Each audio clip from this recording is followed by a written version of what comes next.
Katika kuhakikisha nishati ya gesi inawafikia na kuwanufaisha Watanzania wengi zaidi, serikali kupitia Shirika la Maendeleo la Petroli Tanzania TPDC inaendelea kutekeleza miradi mbalimbali ya usambazaji wa gesi asilia, ambapo hadi kufikia Aprili 2026 jumla ya nyumba 2512 zimeunganishwa na miundombinu ya gesi asilia katika mkoa wa Mtwara,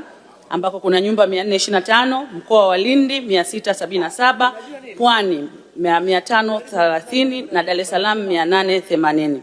Aidha, serikali kupitia wakala wa nishati vijijini REA inaendelea kutekeleza mradi wa kusambaza mitungi 452,445 ya gesi oevu yani LPG ya kilogramu 6 kwa bei ya ruzuku ya 50% ili kuendelea kuhamasisha matumizi ya nishati safi ya kupikia maeneo ya vijijini na vijiji miji. Vile vile serikali imeendelea kuhamasisha sekta binafsi kuwekeza katika miundombinu ya kusambaza gesi ya LPG maeneo ya vijijini na vijiji miji. Mheshimiwa Mwenyekiti, pamoja na miradi hiyo inayotekelezwa, bado serikali inaendelea kufanya tafiti katika